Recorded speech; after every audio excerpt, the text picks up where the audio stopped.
Selamat malam Jemaat Smyrna yang dikasihi Tuhan. Kita bertemu kembali di jam doa Rabu. Dan Rabu ini adalah Rabu terakhir di bulan Agustus. Mari kita mengangkat satu pujian dengan nyanyian Bagaikan Raja Wali.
Kita berdoa.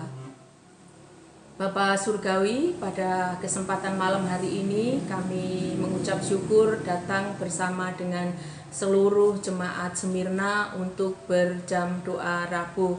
Tuhan Yesus, kami mau menyerahkan ketika kami bersama-sama dengan seluruh jemaat Smyrna bersatu hati menaikkan pujian dan juga mendengarkan firman Tuhan. Terlebih lagi nanti kami akan berdoa bersama-sama. Kiranya Tuhan akan mendengar apa yang menjadi seruan doa kami semuanya. Tuhan Yesus, dan kiranya Engkau juga akan berbicara kepada kami melalui firman-Mu yang akan disampaikan oleh hamba-Mu di malam hari ini. Biarlah firman-Mu ketika kami terima, kami dengar bersama-sama, itu akan menjadikan kekuatan dan menjadikan penuntun bagi langkah kehidupan kami sehari-hari. Terima kasih Bapa di surga, kami menyerahkan waktu sepenuhnya ke dalam tangan kuasa-Mu. Hanya di dalam nama Tuhan Yesus kami sudah berdoa dan bersyukur. Amin. Kita akan mendengarkan firman Tuhan yang akan disampaikan oleh Pendeta Petrus. Sebelumnya kita akan menyiapkan hati kita dengan satu pujian, Aku mengasihi Engkau Yesus.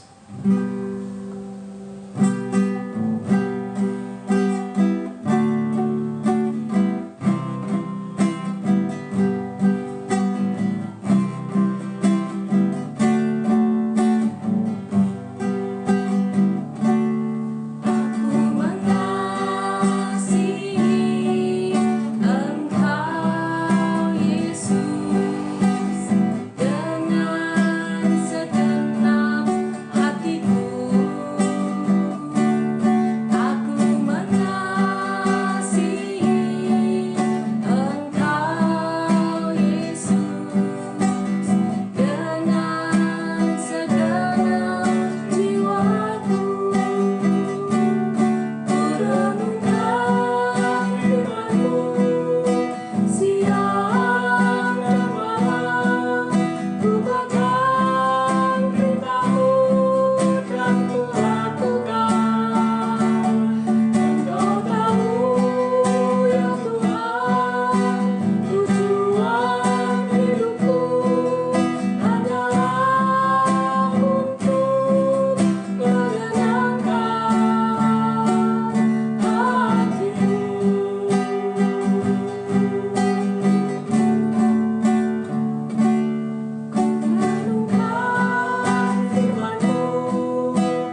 malam, Bapak Ibu yang saya kasihi, mari kita tunduk kepala dan kita berdoa untuk menerima bagian dari firman Tuhan. Mari kita berdoa. Bapa, kami bersyukur kesempatan malam hari ini, kami akan bersama-sama merenungkan bagian dari firman-Mu. Kiranya Roh Kudus akan bekerja atas kami sekalian, sehingga firman-Mu akan sungguh menjadi berkat buat kami yang mendengarkan bagian dari firman-Mu ini. Terima kasih Bapa. Dalam nama Tuhan Yesus Kristus kami berdoa. Amin. Baik, Bapak Ibu saya kasihi, firman Tuhan hari ini diambil dari Kolose pasal 4 ayat 7 sampai ayat yang ke-14. Kolose pasal 4 ayat 7 sampai ayat yang ke-14. Demikian firman Tuhan. Semua hal ikhwalku akan diberitahukan kepada kamu oleh Titikus, saudara kita yang kekasih, hamba yang setia dan kawan pelayanan dalam Tuhan. Ia kusuruh kepadamu dengan maksud supaya kamu tahu akan hal ikhwal kami dan supaya ia menghibur hatimu. Ia kusuruh bersama-sama dengan Onesimus, saudara kita yang setia dan yang kekasih, seorang dari antaramu. Mereka akan memberitahukan kepadamu segala sesuatu yang terjadi di sini. Salam kepada kamu dari Aristarkus, temanku sepenjara, dan dari Markus, kemenakan Barnabas.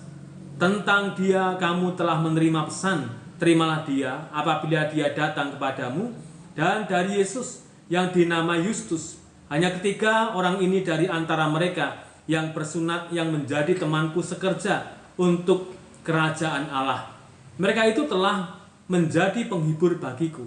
Salam dari Epafras kepada kamu, ya seorang dari antaramu, hamba Kristus Yesus, yang selalu bergumul dalam doanya untuk kamu, supaya kamu berdiri teguh sebagai orang-orang dewasa dan yang berkeyakinan penuh dengan segala hal yang dikehendaki Allah. Sebab aku dapat memberi kesaksian tentang dia, bahwa ia sangat bersusah payah untuk kamu dan untuk mereka yang di Laodikia dan Hierapolis. Salam kepadamu dari tabib Lukas yang kekasih dan dari Demas. Bapak Ibu yang saya kasihi, firman Tuhan pada malam hari ini saya beri judul bersama untuk melayani Tuhan. Ada pepatah mengatakan berat sama dipikul dan ringan sama dijinjing. Pepatah ini memiliki arti atau makna bahwa segala sesuatu akan lebih mudah, akan lebih ringan kalau dikerjakan bersama-sama. Sebab sebuah kebersamaan dapat diperlukan, atau sebuah kebersamaan itu pasti diperlukan dalam sebuah pelayanan. Kawan pelayanan yang ada di ayat ini menunjukkan bagaimana Paulus tidak bisa bekerja atau melayani seorang diri, tetapi ada orang-orang yang ada di sekitarnya yang bersama-sama dengan Paulus untuk melayani. Sehebat apapun Paulus, pasti dia membutuhkan orang lain untuk menuju kepada keberhasilan pelayanannya.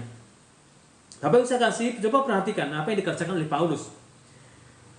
Di Kolose, gereja yang saya rasa cukup banyak pergumulan dan permasalahannya, pasti ini mendorong dari seorang Rasul Paulus untuk menggandeng orang-orang lainnya, menantang orang-orang lainnya, supaya bisa melayani bersama-sama di gereja Korintus. Mereka adalah Titikus, Onesimus, Aristarkus, Markus, Justus, Epafras, Lukas, Demas, dan Arkipus. Nah, yang menarik di sini adalah teman-teman sepelayanannya itu adalah golongan dari orang-orang tidak bersunat. Apa artinya? Artinya bahwa siapa saja yang sudah menjadi murid-murid Kristus, maka dia punya beban untuk melayani kepada Yesus Kristus. Siapa saja yang sudah mengaku sebagai muridnya Kristus, mereka punya kerinduan untuk bersama-sama melayani. Oleh sebab itu, Paulus tidak memandang bulu siapa mereka, apa latar belakangnya, apa bangsanya, tetapi di dalam Yesus mereka disatukan bersama-sama sebagai pelayan-pelayan Tuhan.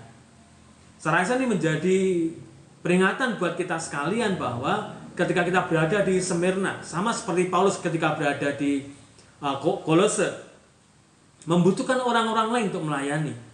Demikian juga ketika kita bersama-sama berada di Smyrna, kita akan melayani Tuhan di Smyrna. Kita tidak memandang bulu apa latar belakang kita, apa suku kita, apa bahasa ibu kita. Tetapi ketika kita berada di dalam Tuhan, kita akan bersama-sama punya beban, punya hati untuk melayani kepada Tuhan.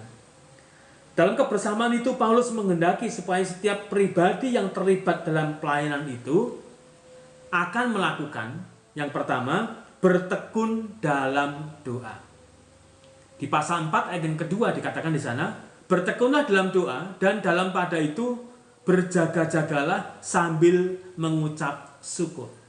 Bapak bisa kasih inilah yang diharapkan oleh seorang Rasul Paulus ketika bersama-sama di jemaat Kolose dan juga bersama-sama dengan teman-teman pelayanannya.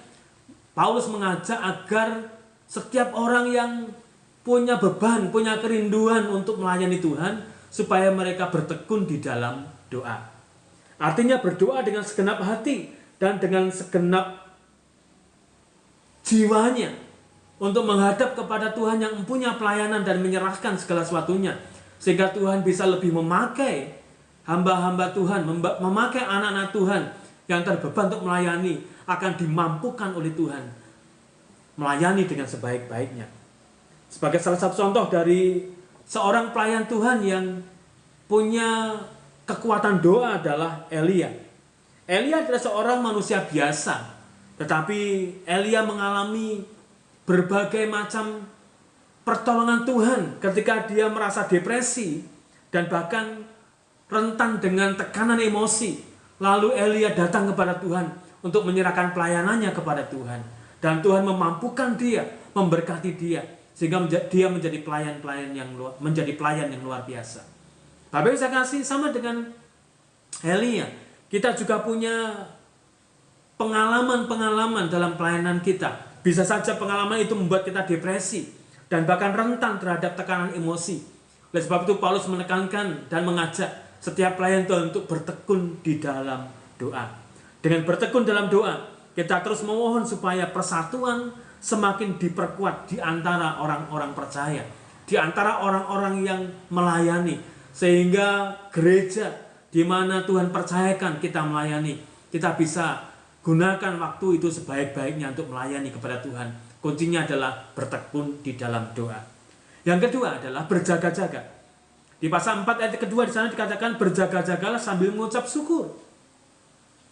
Lukas pasal 21 ayat 36 mengingatkan kepada kita sekalian, berjaga-jagalah senantiasa sambil berdoa, supaya kamu beroleh kekuatan untuk luput dari semua yang akan terjadi itu, dan supaya kamu tahan berdiri di hadapan anak manusia. Bapak Ibu saya kasih, kata berjaga-jaga memiliki arti siap sedia. Siap sedia untuk apa? Siap sedia untuk bertindak.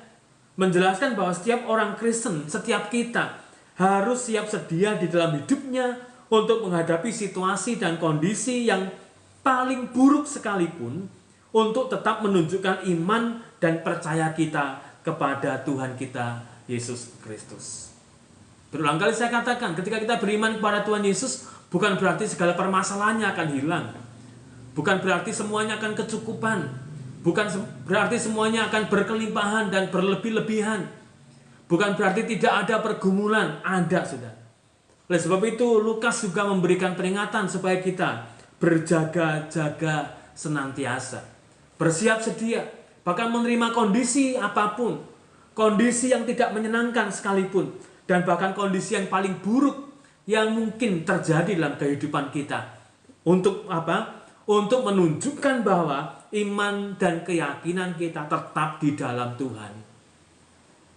Bapak Ibu saya kasih, ini bisa saja terjadi dalam kehidupan kita, dalam kebersamaan dan keseharian kita di jemaat Smyrna yang punya banyak latar belakang, punya banyak sifat yang berbeda dan berlainan, punya kebiasaan yang berbeda dan berlainan. Dan ketika kita bersama-sama menyatukan hati kita untuk melayani Tuhan di Smyrna, Paulus mengingatkan kepada kita, hati-hati, berjaga-jagalah.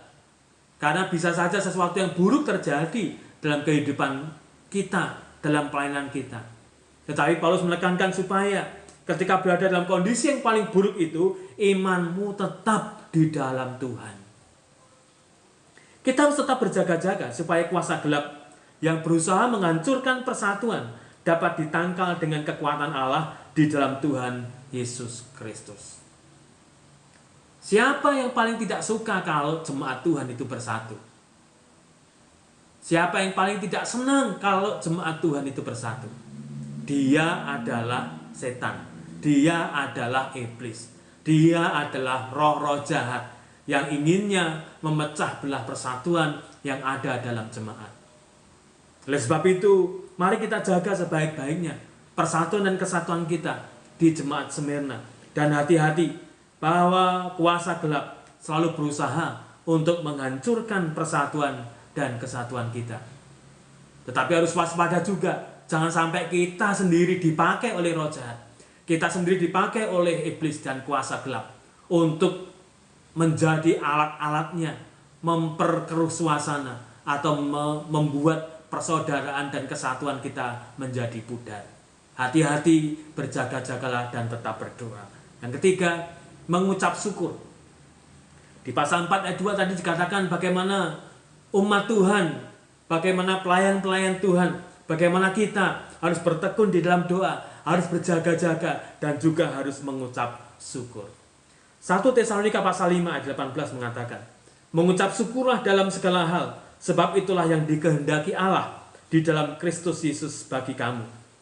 Bapak Ibu saya kasihi, ketika menghadapi keadaan yang serba sulit, orang cenderung untuk mengeluh, orang cenderung untuk merasa tidak puas, merasa jengkel, bahkan menyalahkan situasi dan lain sebagainya. Pada sikap seperti itu sangat rawan dan banyak menyebabkan perpecahan. Bisa saja terjadi dalam sebuah keluarga dan bisa saja terjadi dalam sebuah persekutuan.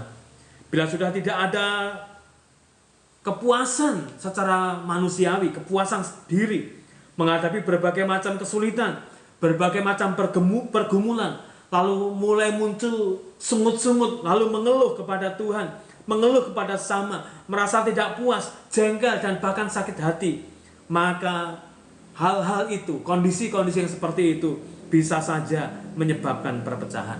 Oleh sebab itu, mengucap syukur akan membangun sikap positif, yaitu kita tetap tenang dan dapat mengatasi persoalan yang ada, sehingga persatuan tetap terjaga. Dengan mengucap syukur ternyata bisa membawa kita di dalam hidup kesatuan. Dengan mengucap syukur ternyata bisa membawa kita hidup dalam kesatuan. Oleh sebab itu, mari hidup kita sebagai pelayan-pelayan Tuhan, hidup kita sebagai anak-anak Tuhan dilimpahi dengan ucapan syukur. Bukan dilimpahi dengan rasa menggerutu, rasa bersungut-sungut, rasa tidak puas diri, bahkan kecewa, iri hati yang menguasai kehidupan kita sekalian. Semuanya bisa hilang ketika kita mau mengucap syukur kepada Tuhan. Lalu yang terakhir, berkata-kata dengan kasih yang tulus. Ayat 4, pasal 4 ayat yang ke-6. Hendaklah kata-katamu senantiasa penuh kasih, jangan hambar, sehingga kamu tahu bagaimana kamu harus memberi jawab kepada setiap orang. Bapak Ibu saya kasihi, Paulus menasihatkan agar kita senantiasa berkata-kata dengan penuh kasih, berkata-kata dengan tidak hambar. Dengan demikian kita sebagai orang percaya akan membangun persatuan itu lebih baik lagi. Banyak kali dan acap kali persatuan bisa terancam oleh karena kata-kata yang tidak tulus. Banyak kali perpecahan terjadi dalam kehidupan berjemaat oleh karena ada kata-kata yang tidak penuh kasih. Oleh sebab itu Paulus mendorong supaya terjaga kesatuan dan kesatuan dalam jemaat. Hendaklah setiap kita, setiap jemaat, setiap anggota gereja berkata-kata dengan penuh kasih, tidak hambar. Bapak saya kasihi, mari kita perhatikan firman Tuhan ini dengan seksama. 1 Petrus pasal 4 ayat 10. Layanilah seorang akan yang lain sesuai dengan karunia yang telah diperoleh tiap-tiap orang sebagai pengurus yang baik dari kasih karunia Allah. Bersama untuk melayani Tuhan, dan saya Smyrna mengajak kita semuanya untuk bersehati, bersatu di dalam melayani Tuhan.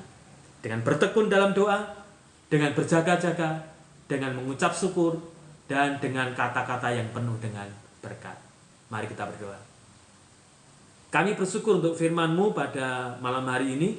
Kiranya memberkati kami sekalian ya Tuhan, sehingga kami boleh tetap semangat di dalam Tuhan, dan kami boleh menjadi pribadi-pribadi yang bertekun di dalam doa, yang terus berjaga-jaga, yang selalu menaikkan syukur, dan selalu mengucapkan kata-kata yang penuh dengan berkat. Terima kasih Bapa, kiranya kesehatan dan kesatuan kami tetap terjaga, oleh karena kami melayani satu dengan yang lainnya dengan penuh kasih seperti Tuhan mengasihi kami. Dalam nama Tuhan Yesus Kristus kami berdoa. Amin. Pokok doa di malam hari ini, yang pertama kita akan berdoa untuk Smyrna. Kita berdoa untuk panitia perancang di akhir periode ini. Kita berdoa juga untuk panitia pencalonan yang saat ini sedang berusaha mencari jemaat yang bersedia melayani di panitia perancang di periode yang akan datang. Kita akan berdoa untuk kegiatan-kegiatan gereja, dan kita berdoa juga untuk setiap proses perekaman. Kita akan berdoa untuk seluruh jemaat Smyrna supaya Tuhan memberikan kesehatan, kekuatan lebih, dan jemaat-jemaat yang sedang bergumul diberikan jalan keluar, yang sedang merindukan sesuatu Tuhan akan menyatakannya. Dan kita juga akan berdoa untuk jemaat yang saat ini, ibu-ibu yang saat ini sedang hamil, diberi kekuatan, diberi kesehatan hingga sampai saatnya proses melahirkan nanti, ibu dan bayi dalam keadaan yang baik dan sehat. Kita juga akan terus berdoa supaya Smyrna menjadi gereja yang diberkati, diberkenan Tuhan, makin bertumbuh, makin dewasa di dalam rohani. Kita yang kedua berdoa untuk GGBI. Kita berdoa untuk pengurus yang baru yang sudah ditetapkan agar diberi hikmat untuk bisa menjalankan setiap tugas dan tanggung jawabnya untuk memajukan GGBI. Dan kita juga berdoa untuk setiap program-program yang dicanangkan. Kita berdoa untuk lembaga baptis, yayasan baptis, supaya ini boleh menjadi berkat bagi keberadaan umat baptis di Indonesia. Kita berdoa untuk gereja-gereja baptis yang masih mengalami kekosongan gembala sidang. Dan kita juga akan mendoakan untuk BPD Lampung di kepengurusannya di akhir periode ini, dan kita mendoakan untuk pemilihan pengurus yang akan datang.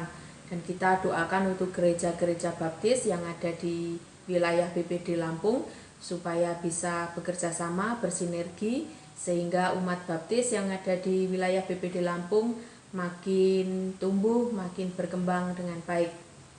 Yang ketiga, kita akan berdoa untuk bangsa dan negara kita.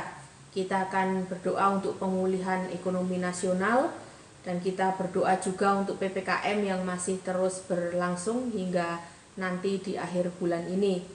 Kita berdoa untuk stabilitas politik negara kita, baik politik di dalam negeri maupun di luar negeri. Dan kita doakan para pemimpin bangsa kita supaya diberi hikmat, diberi roh takut akan Tuhan, sehingga bisa menjalankan tugas tanggung jawab yang diembannya dengan rasa takut akan Tuhan. Dan setelah kita berdoa semuanya ini, kita akan berdoa untuk pergumulan pribadi dan keluarga kita masing-masing. Mari kita berdoa.